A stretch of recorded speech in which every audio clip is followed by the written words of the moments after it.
Hey guys, welcome to F1 Podcast. This is Pep.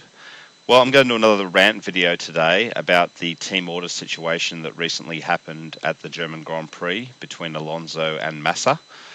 So, of course, history shows, we all know what happened, that Massa was leading the race comfortably and was effectively told to let Alonso through, who won the race. So my first question to you guys really is, were you surprised?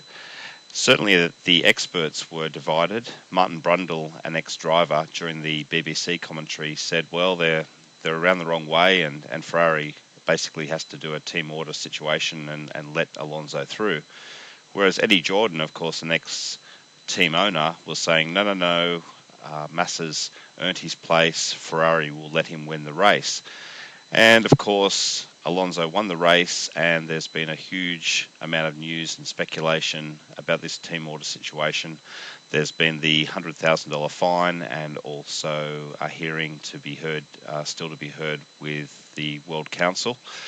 So it's a very, very topical situation, and of course, team orders have been banned in Formula One since 2002 with the infamous incident in 2002, Austria, Rubens Barrichello and Michael Schumacher, and they effectively haven't been in the sport ever since. Now, but back in 2002, for those of you who were F1 fans then, was anyone at that time saying, wow, fantastic, team orders have been banned, we're not going to see them anymore, gee, that's great, I can't wait to see the back of them?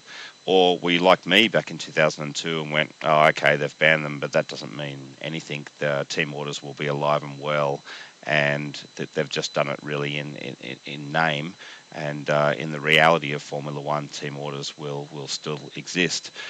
And we've had sort of 8 seasons since then, and I think that we do have a team sport in Formula One. It's not like every team has one car. It is a team sport. You have a constructors championship as well as a drivers championship. So, that means that team orders, I think, will always be in Formula One. If you think to, for example, the last race of a season, as an example, and you had one driver who could win the World Championship and one driver who couldn't, then it does make sense for the team to assist the driver who can win the World Championship. But the question is, when do you bring those orders into play, and how far ahead do you have to be, and that sort of thing. I wasn't surprised at all when Alonso was let through in Germany. I felt like it was going to happen, and when it happened, I wasn't surprised. But similar to Austria in 2002. It was a very blatant team order. It wasn't very, very well executed by Ferrari or by the drivers. It was obvious, it looked obvious, and I think that if you are going to do this sort of thing, then you need to be a little bit more subtle. And I think that's part of the problem with Ferrari. They've done it twice now. And, I don't think these things are in the contract. I don't think Felipe's contract, for example, would have any clauses like this. But they do have code, and they do have words that they use. And it was quite obvious from Rob Smedley, the words that he was using, the way that he was speaking, as to what he was implying.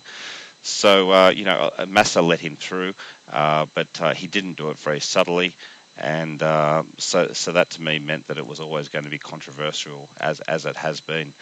So basically Ferrari did it stupidly again, and I believe that they should at the very least have their points, the team points, the constructors' points, taken away from them for Germany. I don't think the drivers should be implicated in any way in terms of points or penalties or that sort of thing. So I really think that a financial penalty, which is what they've got, and also taking away their points, is a good idea. So guys, let us know what you think. What do you think about team orders in general? Do you think they're inevitable in Formula One? And if we do have team orders, then what's the best way for us to have them in our sport? I think it's a really interesting topic, and I'm sorry I'm a little bit fluey, so I'm sorry I sound a bit croaky. And Max and I'll see you soon for another video. Bye guys.